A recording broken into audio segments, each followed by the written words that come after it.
weiß Bescheid. Entiendo.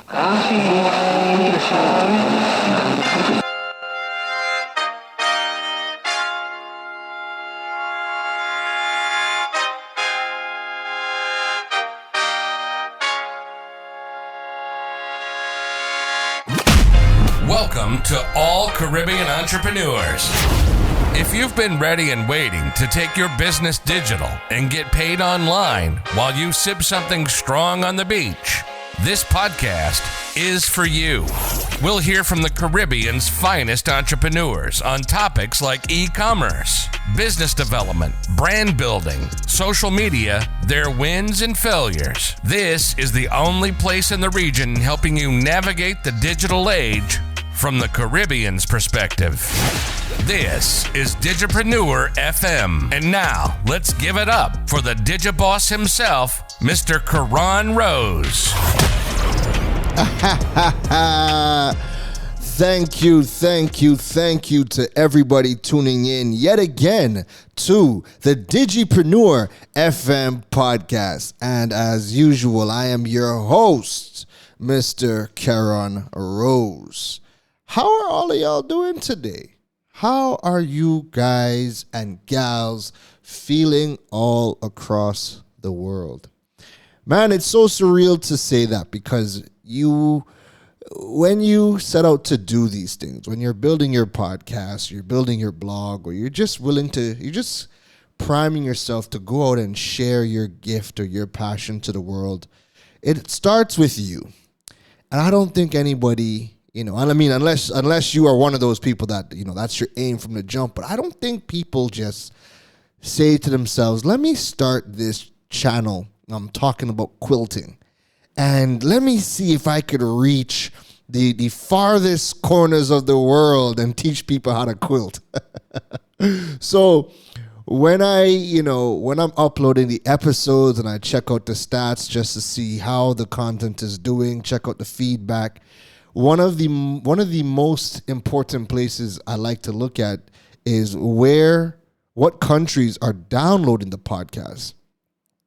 And some of the countries that I see downloading the Digipreneur FM podcast, it absolutely amazes me, because even if people have not reached out or connected to do business, just for the simple fact that the content is being consumed to me is amazing. And you know that it's being consumed because they're there, the country is there month. Now this is my second month in the game, but every single day you're seeing the downloads coming from these countries, and you're just like, wow, it's amazing. And I mean, just to give a shout out to some of these countries. Again, these are some countries that I have not connected with anybody, like in terms of a conversation, or they've reached out via DM, but I'm seeing the downloads. I'm like, wow, there are people listening in these countries, because we're getting hundreds of them.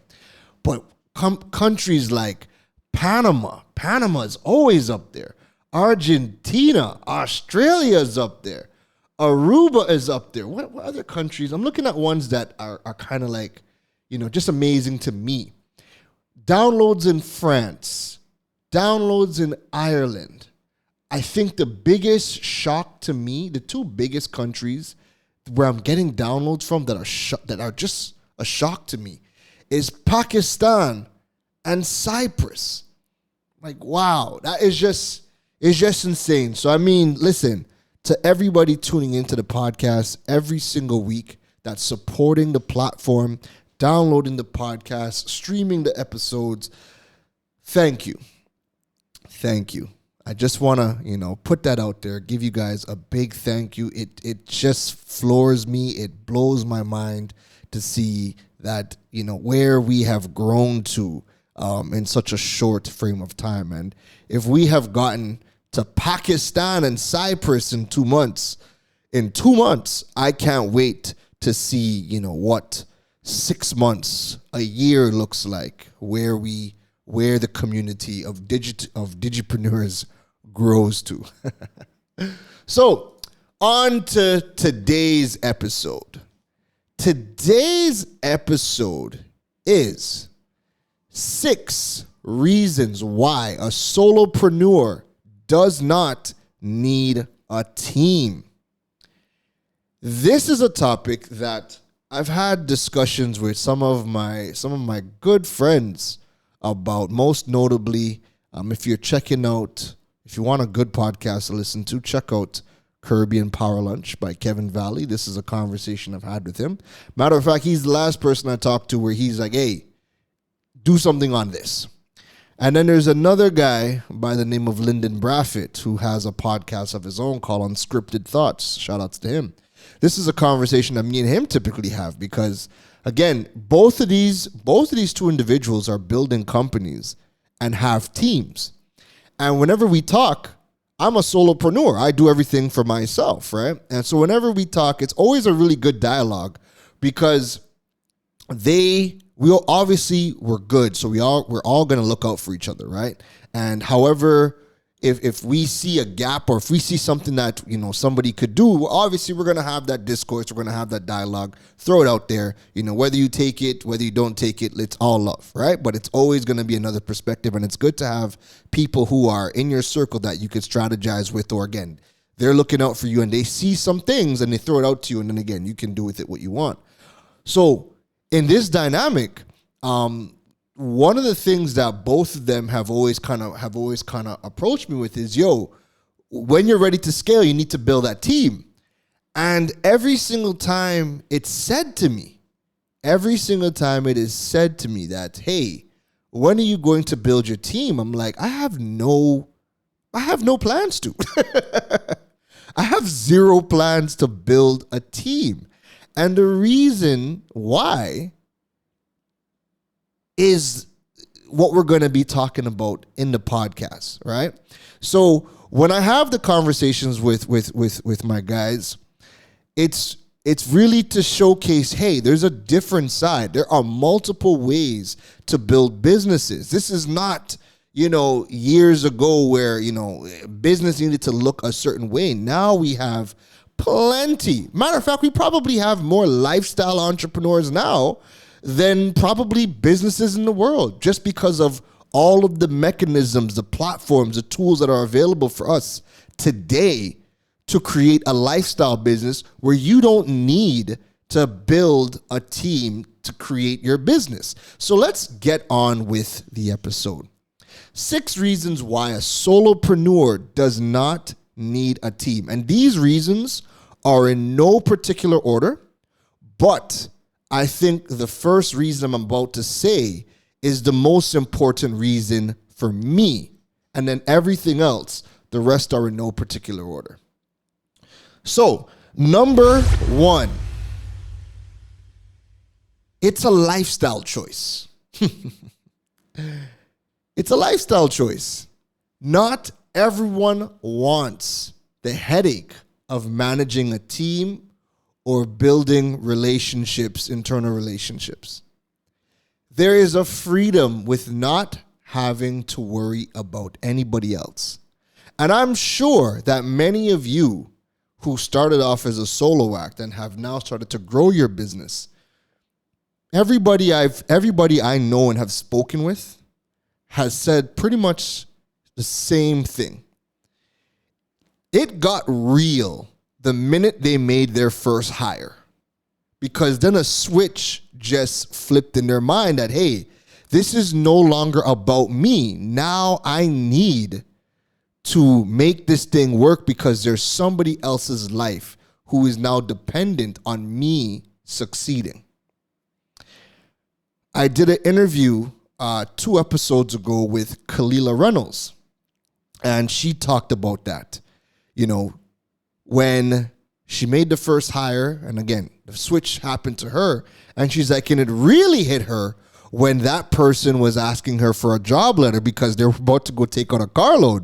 And she was like, listen, we can't fail now. This girl's taking out a whole car loan based on the fact that she believes in what we are doing here at Kalila Reynolds Media.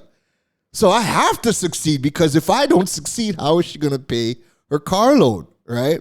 And that is, again, that's another level. And if you are building a business where you're looking to build a team, kudos, great. Again, there's no right or wrong way to do this. I just love the fact that we have options, right? So for me as a solopreneur, I don't want that headache.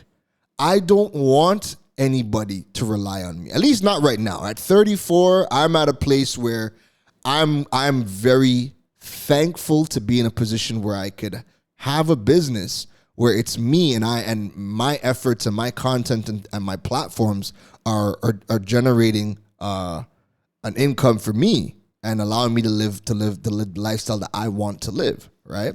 So I don't have that headache of, you have a team and there are other people relying on you, because as of right now, like, that's just not what I want. I like the fact that I don't have to open my email. I don't have to accept a phone call. I work when I want to work, and I don't need to liaise with anybody to work. All right? So there is a freedom as a solopreneur because you are responsible wholly and solely for yourself. So if on months where it's slow, as long as you know your bills are covered, you don't got to worry about anybody else's. Because the minute you start building a team, bet your bottom dollar is when you start to lose sleep when months are slow, because you have salaries to pay. You have salaries to pay. So reason number one for me is the biggest and it's the most important, and that is it's a lifestyle choice. And not everybody wants to worry about building a team. I think this is one of the biggest, again, just freedoms and things that give me my own peace, that allow me to experiment within my business and create and figure things out as I go. Now, this is not to say that, in 2 years and 5 years or however long, this is not to say that, who knows, that mindset won't change. I may get to a point where the Karen Rose brand, the Digipreneur brand, is so big that I now need to hire a team. And it may be, because I'm at a point where I could hire a team now, but I've constructed my business in a way that I don't need to. It could be in the future that in order to achieve new goals and new levels of what I want to do, I may not be able, or I may not even want to learn how to do it on my own. Because everything that I've done to this point, I have learned all of the skills, tools, and platforms in order for me to be able to do this on my own, right? In the future, that could change. And I could say, hey, you know what? These new goals that I have, I don't want to learn what I need to learn to grow this on my own. Instead, let me now bring other people in here who specialize in that and take that worry off of my plate where I could focus on other areas. So again, that's why number one is so critical, lifestyle choice. Because ultimately you are going to create the life that you want to live within business, outside of business. And don't let anybody, if you are a solopreneur, don't let anybody tell you that you need to have a team. Because you don't. You can create your business and life in a way where you don't need it. However, if in the future you decide that you want to change things up and you have new goals and you're like, man, I ain't even trying to, burden myself with learning what I need to learn to get to that level. Now you want to bring in a team. That's perfectly fine. Number 2, the gig economy. Again, we're talking 6 reasons why a solopreneur doesn't need a team. Number 2 is the gig economy. A solopreneur doesn't have to hire a team when he has access to a world of freelancers to do the things that they themselves can't or don't want to do or don't like to do.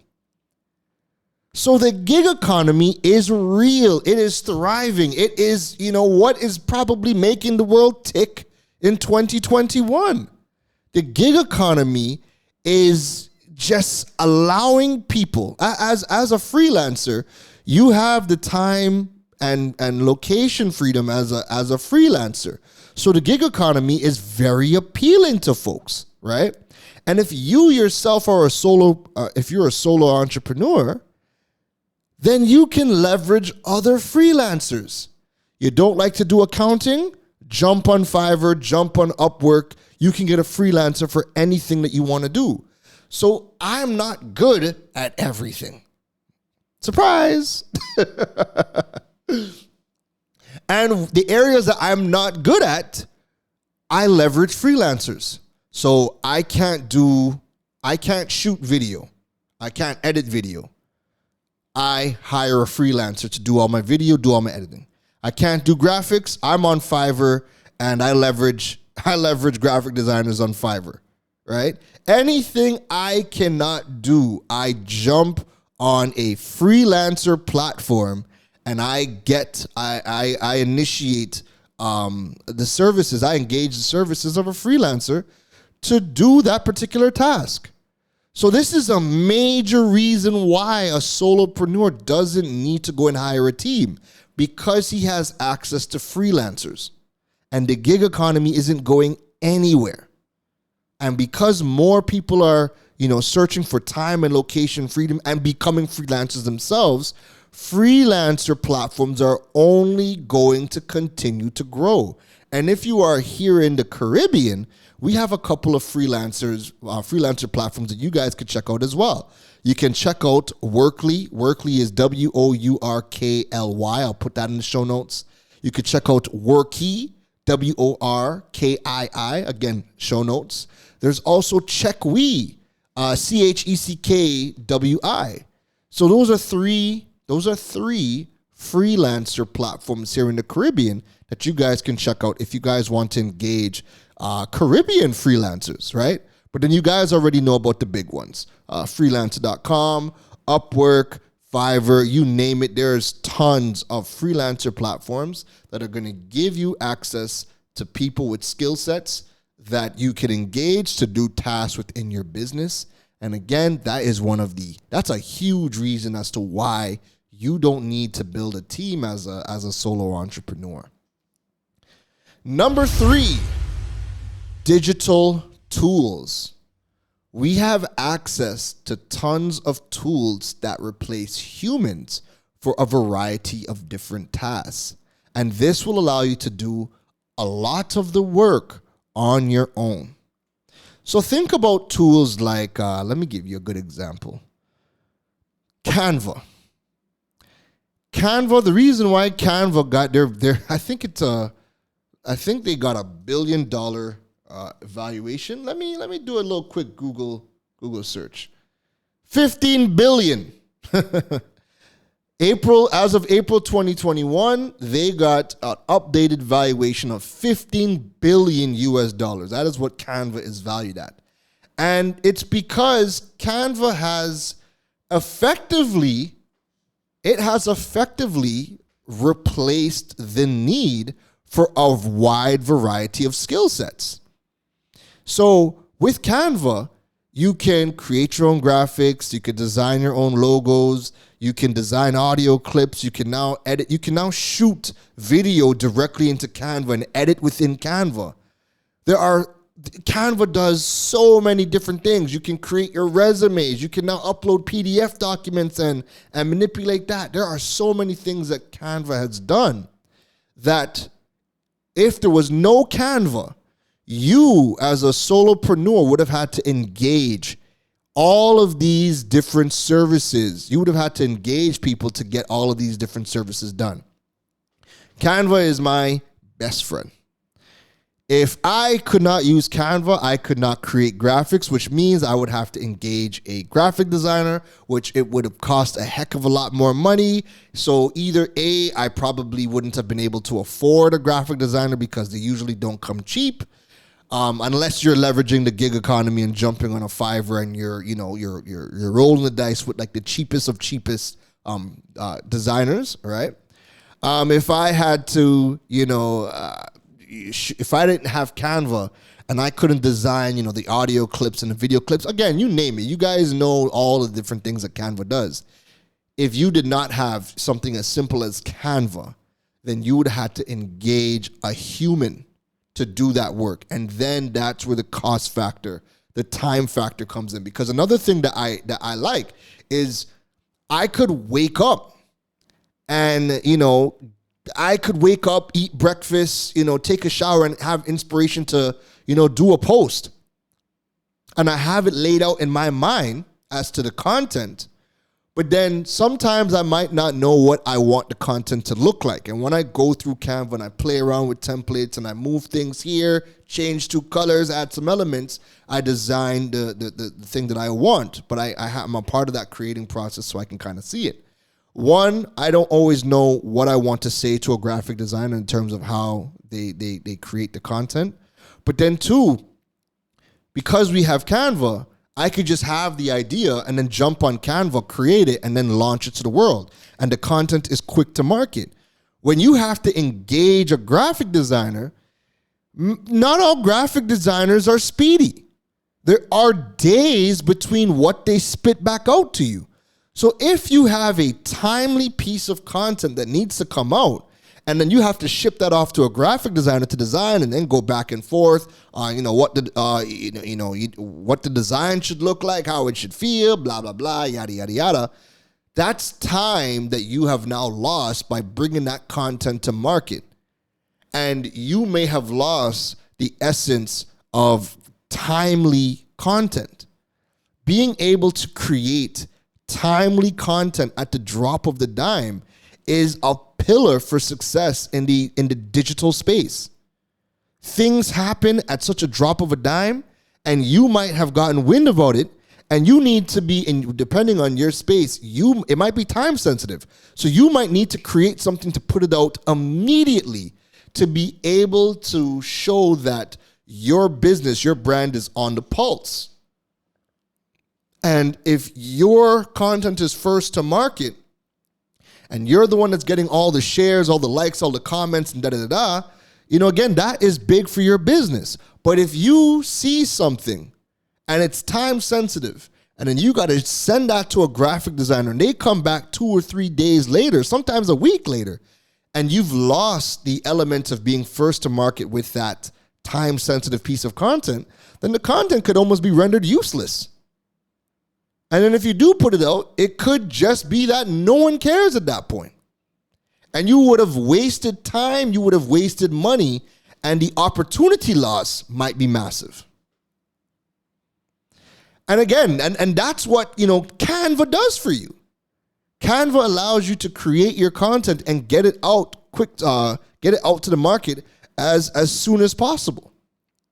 And again, it replaces a lot of services that you otherwise would have had to engage a human to go and do for you. Then raising up your costs and, things we just mentioned.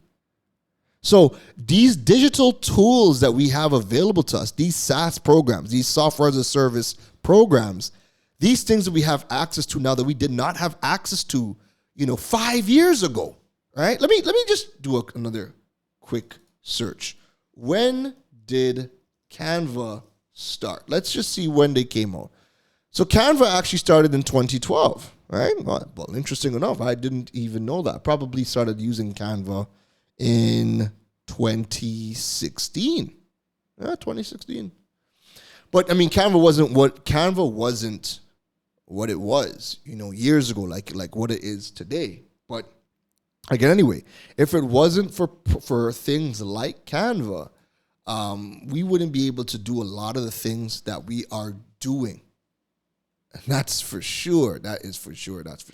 So these tools allow us to execute duties as a solo entrepreneur in a way that we can manage it. Again, it's a very cost-effective solution. And again, it just allows us to do more for ourselves as a solo entrepreneur. And then we don't have to engage a graphic designer, whether it is a freelancer or, hiring somebody as a part of your team. Reason number 4, you can build a life that doesn't require a lot of money and then create streams of income that give you your target salary. building a business requires a lot of money the moment you add team members. Now, again, it comes back down to, partly being a lifestyle choice.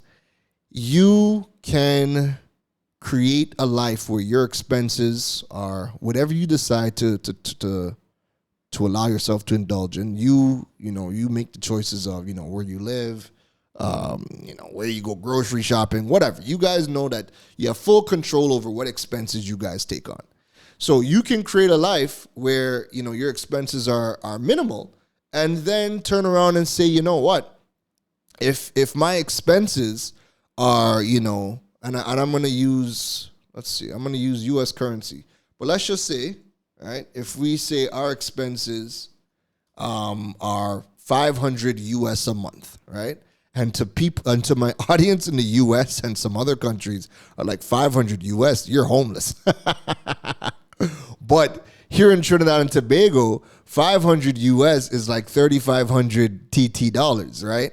And if you are somebody where, you have a roommate or you have a 1-bedroom apartment, between, you being able to pay rent and, paying your phone bill, like that might be your main expense, right? And you might only need, and I'm kind of veering off with the numbers, but you might only need, like, let's just say you might need 6,000 TT dollars, or maybe 1,000 US a month, right? Let's just round it off. So let's just say you only need, 6,000. Your expenses are 6,000. You only need 1,000 US. That just means that your business doesn't need to do a lot for you in order for you to survive, right? Because 1,000 US is very small money. 6,000 TT dollars is a small amount of money. But there are people where that is their expenses. They are paying for an apartment at 3,000 TT dollars, and then that other 3,000 is covering their bills and groceries. And they have just created that lifestyle for them. We also live in a country where the cost of living is nowhere near the expense of living in the US or Canada. So 1,000 US is, you're homeless in the US. In Canada, 1,000 US, you're homeless. That is no money. But 1,000 US in Trinidad and Tobago, you could still have an apartment. You could get your groceries. You could still pay your cable and your phone bill with 1,000 US, right? Because again, cost of living is just a different thing here. So one of the things that comes up a lot with digital entrepreneurs is where they live. You may or may not have heard, but Bali has always been one of the top locations that get mentioned for digital entrepreneurs due to, them having good infrastructure, good healthcare, the scenery and everything is good. They have internet. And then also the cost of living is super cheap. So when you are living in a country where the cost of living is super cheap and you create a lifestyle business where, again, you don't need a lot of money to pay your bills and to live, it becomes so much easier and appealing to become a solo entrepreneur because, well, if I don't need a lot of money and I have an apartment, I might have a car, I have groceries, my bills are paid, and I don't need a lot of money, then, why go out? Why go out? Again, and this is all a choice, but you can decide that you don't need to go and hire a team because you have created the life that you want to live. And you just might not need a lot of money to live the life that you want to create. Keep that in mind. When you have an ideal life as a solopreneur, when you have an ideal life in your mind and you decide you're going to create a particular lifestyle and you want to keep your expenses at a minimum, and then, turn yourself into a freelancer or a solo entrepreneur, and you have you make that choice where, again, you just don't need to earn a lot of money to live the lifestyle that you want to live, and you are living the lifestyle that you created. That is a huge weight off your shoulder and a freedom. And the minute you were to go out and, add more expenses, add team members, well, then the lifestyle that you want to live is going to change, because now you're going to have to earn more money. You're going to have to do a lot more. And what if you don't want to put in that type of work to be able to generate the income that you would need to take on more expenses? What if your ideal life is 2 clients a month to make $1,000 a month, and you work once a week and the rest of the time is you experiencing life? That's huge. That is huge. That is huge. So again, we're putting that out there so that people can understand, this is why some people would prefer to be solo entrepreneurs than not go about adding team members to the mix, because it changes the life that they want to live. Number 5. And again, this point, kind of continues on the previous point. But time and location freedom are easier to achieve as a solo entrepreneur, where you can work from anywhere on your time and you don't need to liaise with anybody. All right?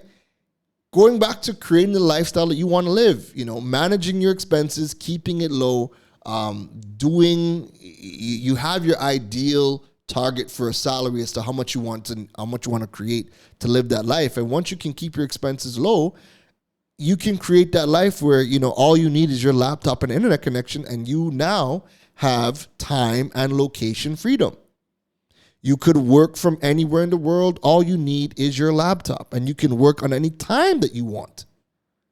So this is so much easier to achieve as a solo entrepreneur, because we just don't need a whole lot of money to go and do that. And if you are in the US, or you are in Canada, or you are in the UK, where you're in a country where the cost of living is high, you have the choice to say, man, F it. I'm going to go pick up and move to a country with a cheaper cost of living. And you can Airbnb it. Check to see if the country you want to move to has ride sharing services, so you don't even have to go out and get a car. Right? And you can country hop. Airbnb and Uber have really allowed digital entrepreneurs to country hop and not have to worry about living expenses or how they're getting to and from, wherever they need to go when they land in that country. And every country gives you a stipulated amount of time to be in that country without having, to worry about immigration and stuff like that. So when a country gives you 3 months, you could go live in a country for 3 months. So it is so much easier as a solo entrepreneur to achieve time and location freedom. Business owners have a heck of a lot more work to do in order to obtain time and location freedom, because you have to grow that company to a point where it begins to, you can step away from the business and it starts to work on its own. But in those early stages, you can't afford to do it. However, as a solo entrepreneur, once you manage your expenses and you keep those things to a minimum, and all you need is your laptop and a internet connection, you can go travel the world, live in countries that with low cost of living, spend a couple of months there, work from your laptop, connect to Wi-Fi, use Airbnb, use Uber or rideshare services, and that just keeps your expenses down, but it gives you time and location freedom. Number 6, you have created a business that you simply don't need a team. You can be a content creator. You can build courses. You could be a freelancer. We have so many more ways to be a solo entrepreneur than ever before. The reality is, folks, is that we have been conditioned for such a long time that business needs to look and feel and be run a certain way. But that has all changed in the past 5 years. The gig economy, the creator economy, these things are real. These things are real. They are sustainable. They are growing. Let me tell you something. Let me do another quick Google search for you, right? And I want to give you the numbers of the e-learning industry. The e-learning industry is right now, well, and again, I'm just looking at the first article, but this first article I'm looking at is from 2020. Yeah, from 2020. And it was valued, as of last year, the e-learning industry was valued at $200 billion. The e-learning industry was valued at a $200 billion industry. And that is people creating membership sites, courses, you name it. Digital, just in creating information as a product online. You specializing in cooking, you specializing in knitting, and then you guys go out and create, your courses and your stuff online. YouTube has paid out more money. The amount of money that YouTube for the creator economy has paid out last year in the US alone was the equivalent of 60,000 full-time jobs. Let me repeat that. The amount of money that YouTube for the creator economy in the US alone, the amount of money that they paid out in the US was the equivalent to 60,000 jobs in the US. That is absolutely insane. Absolutely insane. So the point being made is that there are just so many new ways to become a solo entrepreneur, where all you need is either your phone, a laptop, and the internet. Leverage any one of these platforms, and you can now turn yourself into a solo entrepreneur where, again, you don't need a team. Look at the TikToker, Kaby Lame. Kaby Lame is valued at $20 million US in less than a year. All from TikTok. He got laid off as a factory worker in Italy. He's from Senegal. He got laid off as a factory worker in Italy and decided to just create these Mr. Bean type videos on social media, on TikTok. And he has turned that content into a $20 million business for himself. And he has no employees. He works from anywhere from his phone. So again, solo entrepreneurs do not need to build a team. We can decide that it's just going to be us. We can create the lifestyle that we want to live. We can manage our expenses. We have access to time and location freedom to be able to move around, and we have more flexibility because we're not worried about anybody else other than ourselves, and we have more ways than ever before to generate multiple streams of income digitally from anywhere in the world. We don't need to compromise that by going out and adding team members. Folks, I hope that this episode of Digipreneur FM was insightful. 6 reasons why a solopreneur doesn't need a team. And I thank you guys. I thank you, Kevin. I thank you, Lyndon, for, again, always having this conversation with me.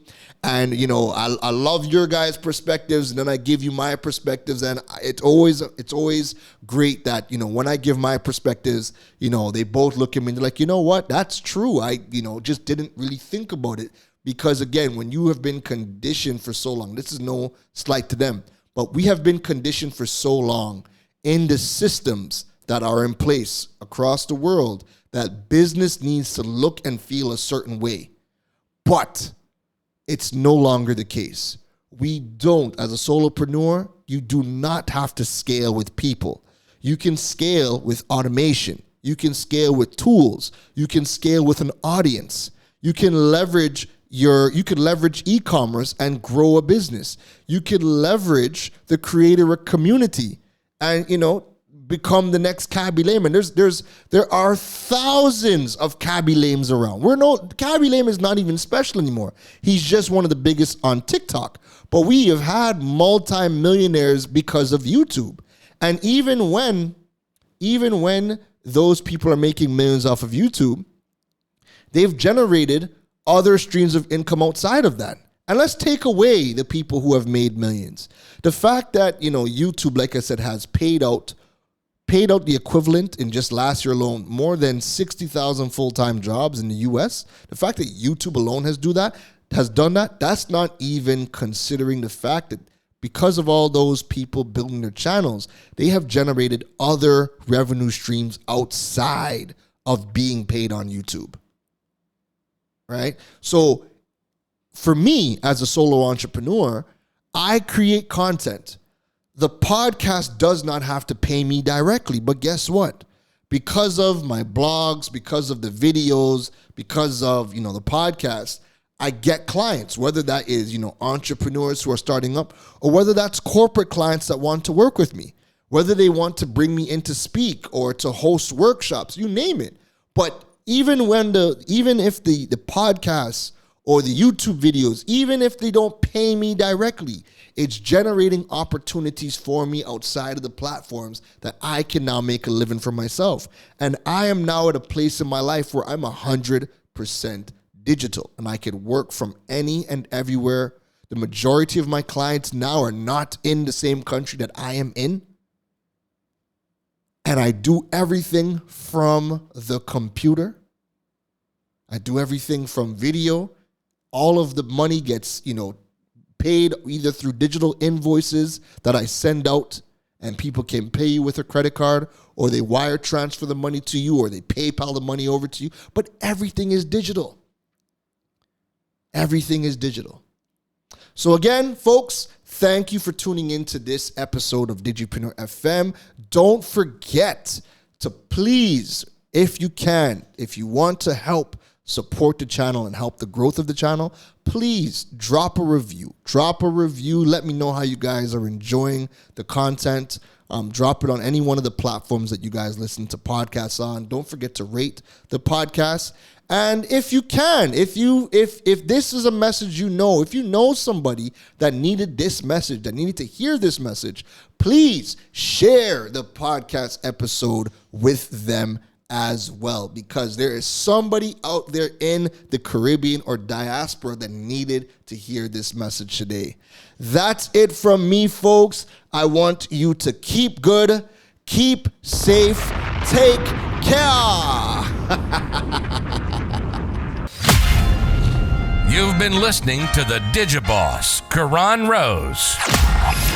We hope your notepad was filled after this episode. Make sure to like, rate, and review the show. The learning doesn't stop, folks. And to make sure you don't miss any gems from the Digiboss, go over and follow him on all social media platforms at Karan Rose. Folks, don't just sit there with a notepad. We need you to implement at least one thing into your business before the next episode. That's the only way your business levels up. Thanks for listening to Digipreneur FM. Now go be great.